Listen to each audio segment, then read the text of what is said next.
My story. Yes, I should have known. Master's failed specimen in the dragon's belly. This is where the story truly begins.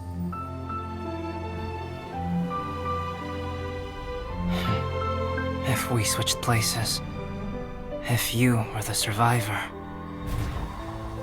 then as the abandoned experiment, the failure of the primordial human project, I'd want to replace you too.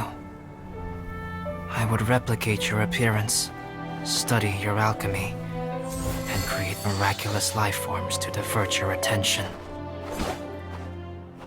I would wait for the right moment, then dispose of you in the Traveler, the sole person to have known your secret. And then, I could finally experience the joy of being brought into the world.